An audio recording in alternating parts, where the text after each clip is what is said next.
الحمد والثناء لله رب العالمين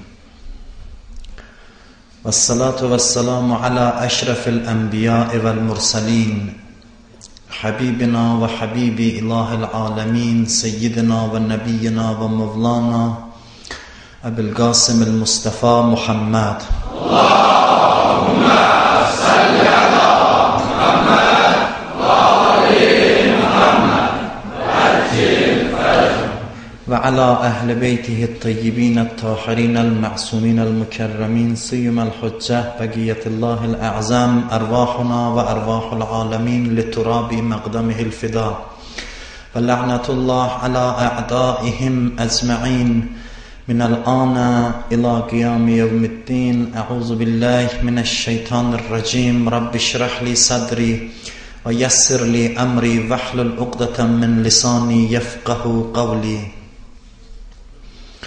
Keçən həftələrdə əgər xatırlayırsınızsa səbr haqqında danışırdıq. Hamıya bəlli olduğu kimi səbr peyğəmbərlərin və imamların və fəzilətli insanların əxlaqıdır, xüsusiyyətidir. Bütün fəzilətli insanlar, hansısa bir Allah yanında məqam əldə eləmiş insanlar, hamısı səbr xüsusiyyətinə malik olublar.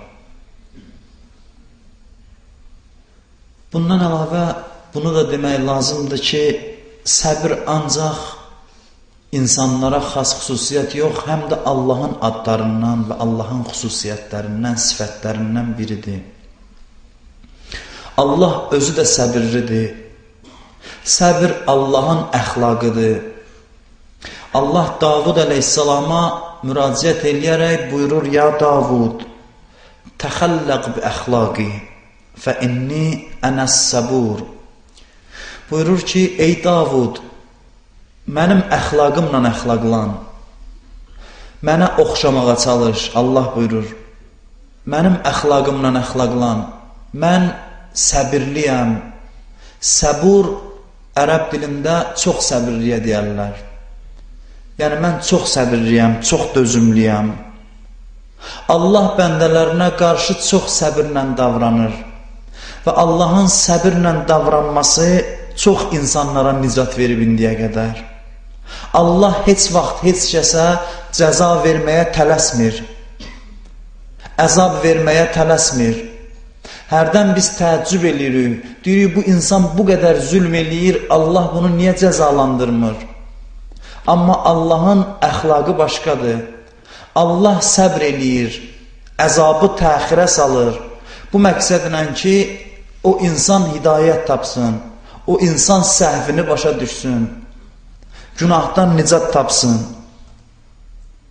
İş bu yerə çatırdı ki, gəlib peyğəmbərimizə müşriklər deyirdi ki, Allahdan əzab istə bizə, əgər düz danışırsansa. Əgər düz deyirsənsə, denən Allah bizə bu saat əzab versin, inanaq. Allah buyururdu və yəstəcilunəkə bil əzab. Səndən əzab istəyirlər, tələsirlər. Onlara denən ki, tələsməsinlər. Əzab üçün vaxt var hələ. Hələ əzab vaxtıdır. Onlar mənim ayələrimi məsxər eləyirlər, mən səbr eləyirəm. Onlar Quranı inkar eləyirlər, mən səbr eləyirəm. Onlar mənim həbibimə, ən sevdiyim insana, peyğəmbərə dəli deyirlər, mən səbr eləyirəm. Onlar peyğəmbəri daşla vururlar, mən səbr eləyirəm. Onlar fitnə, fəsad törədirlər, müsəlmanların qanın tökürlər, mən səbr eləyirəm. Tələsməsinlər. Əzabın müəyyən bir vaxtı var. Vaxtı çatanda əzab nazil olacaq. Amma hələ tələsməyin. Əzab istəməyin. Ola bilər ki, siz möhlət verirlər sizə, siz başa düşərsiniz, tövbə eləyərsiniz və əzabdan qutararsınız. Sizi yaratmamışam ki, cəhənnəmə atam. Sizi yaratmışam ki, öz rəhmətimə qovuşduram. Nə qədər insanlar hidayət tapdı. Həzrəti Həmzənin qatili Vəhşi idi adı. Həzrət Həmzəni şəhid eləmişdi. Peyğəmbərin ürəyinə yara vurmuşdu. Həzrət Həmzəyə Peyğəmbərin xüsusi məhəbbəti var idi. Amma Allah ona əzab vermədi. Səbr elədi, ta Məkkə fəth olunandan sonra o müsəlman oldu. Müsəlman oldu, İslamı qəbul elədi və deyirlər Müsəyləmə adlı yalancı Peyğəmbər var idi. O Müsəyləməni vəhşi öldürdü. Sonra da dünyadan köçdü, Peyğəmbər dedi ki, Həmzə də onun qatili də cənnətdədir. Düzdür, böyük günah elədi, amma sonra tövbə elədi. Həmzə də onu bağışlayar qiyamətdə. O da tövbə elədi, bağışlandı və cənnət əhli oldu. Allah dərhal ona əzab nazil eləsəydi, hidayət yolu bağlıydı. Mən bir nümunə üçün bunu deyirəm. Yüzlərlə belə insan, minlərlə, milyonlarla, bəlkə tarix boyu Adəmdən bu günə belə insanlar olub ki, Allahın möhlət verməsi müqabilində haqqı tapıblar, islah olublar, dəyişiblər. Bu Allahın səbrinin nişanəsidir, səbrinin göstəricisidir. Özü də belə olub, Peyğəmbərlərinə də deyib ki, siz də mənə oxşuyun. İnni ənəs-səbur, təxəlləq bi əxlaqi, mənim kimi ol, mənim əxlaqımla əxlaqlan. Çünki mən səbirliyəm. Nuh Peyğəmbər 100 il təbliğ elədi. Heç kəs hidayət tapmadı, 100 il. 100 ildən sonra dedi, ilahi, bunlar düzəlmir. Vəzifəm nədir? Dedi ki, hələ işi davam elə 100 ildə. Müasir elm də sübut eləyir. Hədislərdə də var ki, qədim insanların ömrü uzun imiş. İndikindən çox uzun imiş.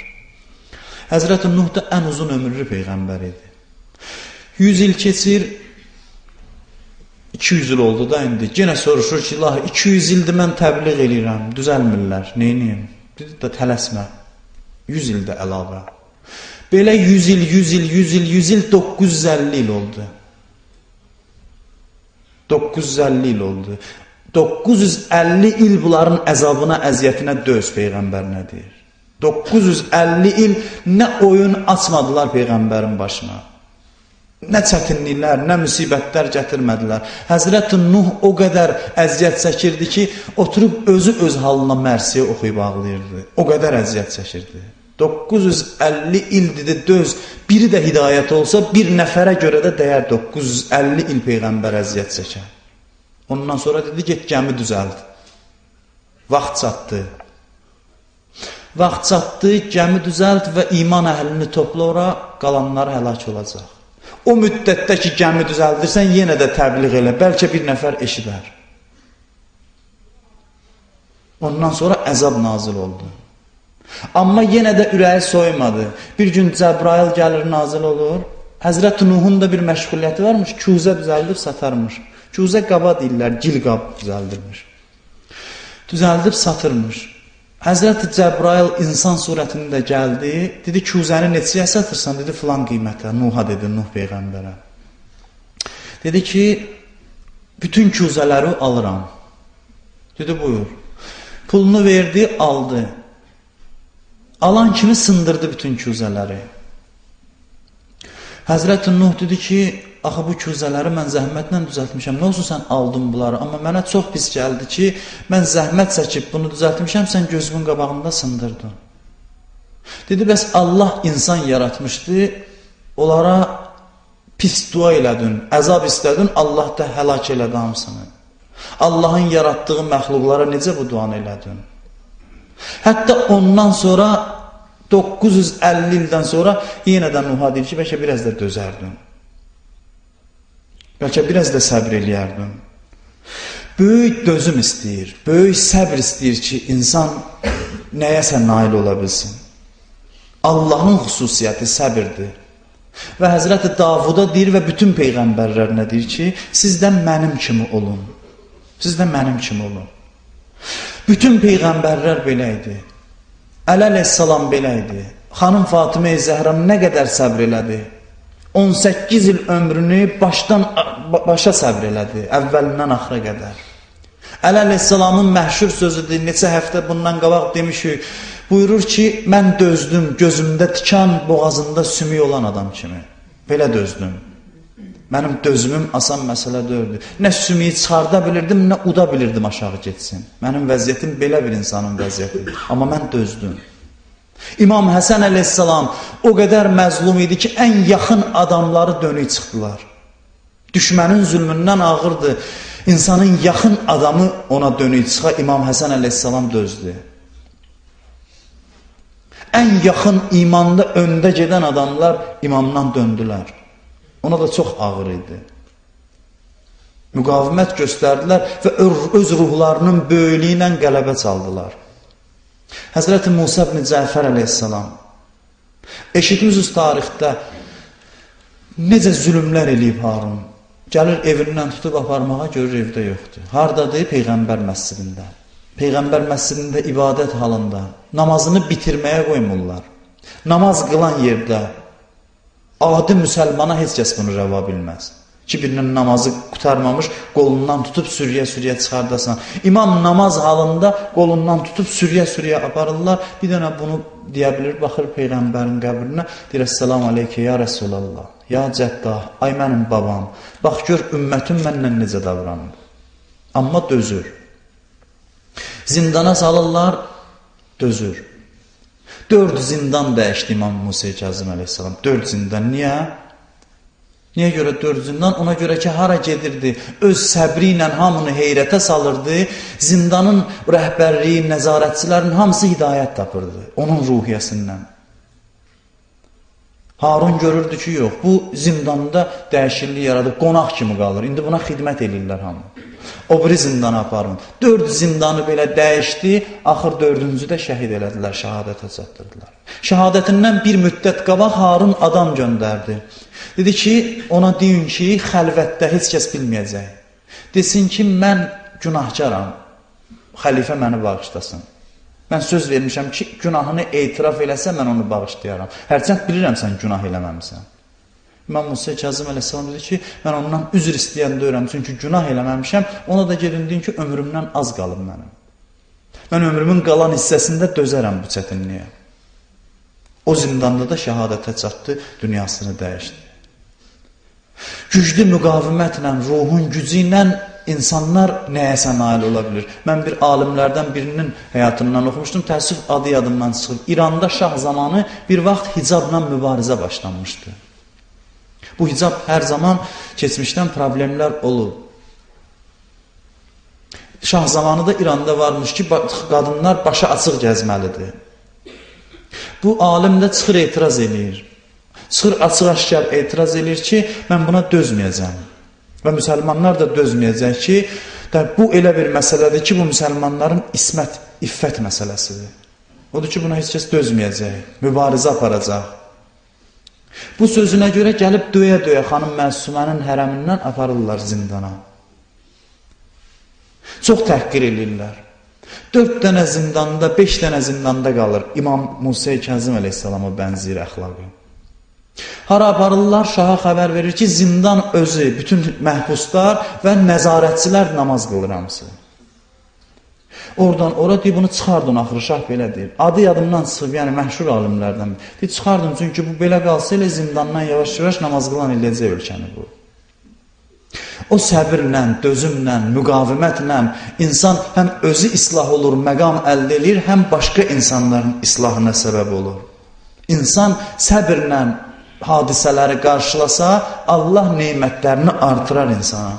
İmam Musa Kazım əleyhissalamdan da hədis, deyir, bir kişi var idi, bir cavan adam idi, cavan oğlan. Salih əməlli bir insan idi. Yatır, yuxu görür. İmamdan danışılır bu hədis, İmam Musa Kazım əleyhissalamdan. Deyir, bu oğlan yatır, cavan oğlandır. Yuxu görür ki, sənin deyirlər ömründən 60 il vaxt qalıb. Bu ömrün 30 ilini sən varlı keçirdəcəksən, Allahın təqdiri budur. 30 ilini fəqir, yarısını varlı, yarısını fəqir. Yarısında neymət sənə üz verəcək, yarısında bəlalar gələcək. Amma bir şey sənə icazə veriblər, ixtiyar veriblər. İstəyirsən birinci yarısı neymət içində olsun, ikinci yarısı fəqirlik içində, istəyirsən əksinə.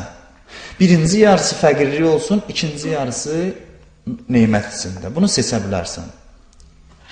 Deyir, o deyir ki, icazə verin, mənim bir xanımım var, ondan məsləhətləşin. Hərdən yaxşıdır adam xanımlarla məsləhətləşər. Deyir, bir xanımım var, ondan məsləhətləşin, görün mənə nə deyir.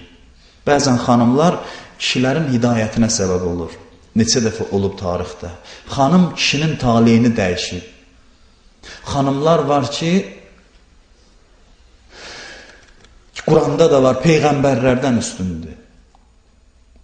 Həzrəti Zəhra bütün peyğəmbərlərdən üstündür, İslam peyğəmbərindən başqa. Elə bir ali məqam sahibidir. Bəzən xanımlar var, görsən belə bir dərəcəyə çatırlar ki, kişilərin hidayətinə səbəb olurlar. Həmin o Zuheyrin xanımı ki, Məhərrəmdə danışırdı. Zuheyrin hidayətində, İmam Hüseynə qoşulmağında ən çox rol oynayan insanlardan biri də onun xanımı idi. Bu da belə. Bu bilir ki, bunun xanımı ağıllıdır. Deyir, icazə verin, mən ondan məsləhət eləyim. Səhər durur yuxudan, xanıma danışır. Məsləhətləşirlər, xanım deyir ki, əvvəl birinci 30 ili neymət üçün seç. Birinci 30 ili sərvət üçün, neymət üçün seç, ikinci 30 ili bəla üçün. Birinci 30 ildə biz neymət içində olarıq, ikinci 30 ildə də bəla içində olarıq, mən də səndən dözərəm. Başı o nə iş gəlsə də mən səni tərk eləmərəm. Yemək olar yiyərik, olmaz yemərik. Amma dözərik. Yatır yuxusunda təzdən görür o adamı, ona deyir ki, belədir seçimimiz. Birinci 30 ili yarısını varır yaşamaq istəyirik, ikinci yarısını fəqir. Duası qəbul olur, istəyi qəbul olur. Səhərdən neymət üz verməyə başlayır. Neymət üz verəndə xanımı onu çağırır, deyir ki, düzdür bizim sərvətimiz çoxalıb, amma mədəmiz ki, böyüməyib. Həmin mədədir. Elə nə yiyirdi o vaxtı, bundan sonra da onu yiyək. Pul çoxalanda mədə böyümür. Düzdür bizim pulumuz çoxalıb, bədənimiz də dəyişməyib. Həmin o parçalar ki, əynimizə atırdıq, geyinirdik, elə həmin parçaya da kifayətlənək. Qalan nə ki, əlində sərvət var, haqq yolunda, həqiqət yolunda xərclə. Allah yolunda xərclə, bir fəqir insana ver, din yolunda xərclə. Apar var dövləti xərclə, elə biz nəyimiz var idi, necə yaşayırdıq, elə də həyatımıza davam edəyək. Xoş o adamın halına ki, Allah onun pulu vasitəsilə öz işini qabağa aparır. Bu hər adama qismət olmur.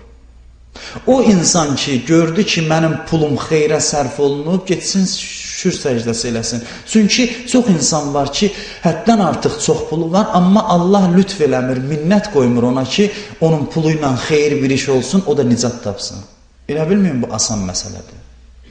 Allahın dini möhtacdır. Allah naz eləyir, Allahın dini naz eləyir ki, sənin minnət qoyacam boynuna görüm, sənin vasitənlə dinim qabağa getsin, getməsin, sənə minnəti var. Əgər sənin bir manatın haqq yolunda xərclənirsə, dinimin yolunda xərclənirsə, bil ki, adın yüksək siyahıda yazılır. Ora adın düşübsə, böyük neymətdir. Bu da belə, xərcləyir, 30 il keçir. İndi da gözləyir ki, tamam oldu. Allah da alanda biri görsən 1 saata alır. Olur. 1 saata görsən insan müflis oldu. Mən alimlərdən birindən eşitmişdim. Deyir, bir şəhərimizdə bir varlı adam var idi. Görürsən, deyir, 2-3 maşın dalıcan gəlirdi, mühafizəsi yanında, qapısı açanı, qapını bağlayanı, belə bu işə gedirdi. Filan. Bir gün getdi, dedi ki, İmam Zaman ağaya mövlud keçirdirik. Adam göndərdi. Dedi, sən də bir qədər kömək elə İmam Zaman ağanın mövludunu keçirməyə. Böyük tədbir istəyirdi keçirdək. Deyir, 1 saat mən danışdım, başa salıram belə elə. Gördüm, baxdı, axırda güldü, dedi, mənim bu işə veriləsi pulum yoxdur. Deyir, bir müddət sonra şah zamanı idi, deyir, gördü, İşrət məclisi təşkil olunurdu. O İşrət məclisinin təşkil eləyənlərdən biri də bu idi. Deyib, bir gecənin içində nəyi var idi, əlindən verdi. Səhəri günü mən gördüm, həmin o adam çörək almaq üçün pul istəyir cəmaatdan, çörək almaq üçün. Allah eləyəndə bir anın içində eləyir. Bir anın içində görürsən eləyir və bu adam da gözləyir. Gözləyir ki, belə bir güzaran gələcək. Həmin yatdı, həmin adam gəldi yuxusuna. Dedi, Allah təqdirini dəyişdi. Təqdirini dəyişdi. Sən ki, neymətdən düz istifadə elədin, Sən ki, var dövlətə səbr elədin, bir var kasıblığa səbir, bir var dövlətə səbir. Var dövlətə səbir budur ki, günaha düşməyəsən, bihudə yerə xərcləməyəsən, Allahın yolunda xərcləyəsən, haqdan bir addım qırağa çıxmayasan. Hədislərdə var, şad gününüzdə də, qəmli gününüzdə də Allaha sığının. İmanın əlaməti budur. Sən ki, haqq yolunda xərclədin, Allah da təqdirini dəyişdi. Qalan 30 ildə elə belə keçəcək. Qalan 30 ildə elə neymətim, bütün neymətlərim sənə məxsusdur və artıqlaması ilə də Allah verəcək bu neymətləri. Odur ki, hədisdə var, əs-səbru nisful iman. Səbr imanın yarısıdır. Səbr varsa iman var. Səbr yoxdursa, çətinliklər, günahlar müqabilində, müxtəlif hadisələr qabağında insan səbr eləyə bilməsə, nicat tapa bilməz. Səbrin də ən gözəl minbəri, səbrin moizəsi İmam Hüseyin əleyhissalamın Kərbəla hadisəsidir ki, Aşura barədə danışarkən geniş şəkildə o məsələ haqqında da danışdıq ki, səbri gözəl şəkildə, əməli şəkildə İmam Hüseyin əleyhissalam bizə göstərdi. Bu günlər həm də vəhdət həftəsidir. Novruz bayramıdır, Peyğəmbərin mövludu, əhl-i sünnət rəvayətlərinə əsasən Rəbiül əvvəl ayının 12-sidir, bizim rəvayətlərə əsasən 17-sidir. İxtilaf düşməsin deyə İmam Xomeyni rəhmətullahi əleyh bu bir həftəni vəhdət həftəsi elan elədi. Bu bir həftə müsəlmanların vəhdəti, birliyi həftəsidir. Bu həftədə müsəlmanlar təkcə bu bir həftədə bir olmamalıdırlar. Bu həftədə o vəhdətin, yəni vəhdət istiqamətində addım atmalıdırlar. Müsəlmanların birliyi, vəhdəti təkcə bir həftəyə yox, ilin bütün günlərinə, bütün anlarına aiddir. Bugün ən böyük bəla, ən böyük müsibət müsəlmanların başına ki, açılır. O bəlanın bir səbəbi var, müsəlmanların arasında olan məzhəb və millət ixtilaflarıdır. Düşmən hər zaman bu iki amildən istifadə edir. Bir dəstə insanın dilinə millət söhbəti salır. O deyib, mənim millətimin əsli budur, filan kəsdir. Bu deyib, mənim millətim səndən üstündür. İllər uzunu mübahisə gedir, fars üstündür ya türk, ərəb üstündür ya fars. Bu mübahisələri düşmən salır müsəlmanların dilinə, bir-birinə üstünlüyünü sübut eləməyə çalışır. O deyir, fars mənim düşmənimdir, bu deyir, türk mənim düşmənimdir, o deyir, ərəb mənim düşmənimdir, bu deyir, kürd mənim düşmənimdir. Bax, belə müsəlmanları millət məsələsi ilə parçalayırlar bir. İkincisi də son dövrlərdə və ya hər dövrdə məzhəb məsələsini xüsusi qabardıblar və müsəlmanların başına çox faciələr gəlir məzhəb ixtilafları üzündən. Məzhəb ixtilafı salan insanlar, o insanlar ki, bugün bu məsələni alovlandırır, qızışdırır, namaz qılan qiyafəsində də olsa dinin düşmənidir. Müsəlman qiyafəsində olsa da dinin düşmənidir. O insanlar ki, bu iki məzhəbin arasında ixtilaf salır. Bilsin ki, bu düşmanın dəyirmanına su tökməkdir və haqqın əleyhinə getməkdir. İstər şiə olsun, istər sünni olsun, məzhəb arası ixtilaf salan insanlar qiyamət günündə müsəlmanların zərgəsində məşhur olmayacaqlar. Bunu alimlər öz fətvaları ilə təsdiq ediblər. Ümumi vəhdət bu anlamda deyir ki, hamı öz məzhəbin açsın, hamı öz məzhəbin açsın, bir dənə təzə məzhəb yaradaq ki, ortaq məzhəb olsun. Bu mümkündür. Mümkündür, hamı öz məzhəbində qalsın. Elmi bəhslər də öz yerində, kitablar da öz yerində. Amma bir-birinə qardaş gözü ilə baxsın. Sünni ilə şiənin vəhdəti bu mənada deyir ki, hərəsi əqidəsində dəyişiklik yaratsın. O desin, mən biraz səndən götürüm, sən biraz məndən təzə bir şey yaradaq. Bu mümkün olan işdir. Hərə öz fikrində qalsın. Heç kəs fikrini dəyişməsin. Haqqı da müzakirə eləsinlər. Əli əleyhissalamın yolunu getsinlər.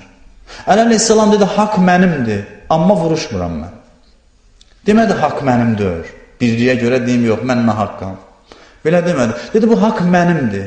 Amma nə qədər ki, tək mənim haqqım tapdalanır, mən danışmayacağım. Əli əleyhissalam səbrin və vəhdətin ən gözəl nümunəsidir. Haqqını da dedi. Bəzən deyirlər ki, filan kitab çıxıb ixtilaf salır. Yox, əgər kitab elmidirsə, bir məzhəbin fikirlərini, baxışlarını əks elətdirirsə, nəyisə tənqid edirsə, bu ixtilaf mənasındadır. Şərafüddin, Ayətullah Şərafüddinin Əllamənin kitabı var, Əl-Müraciət.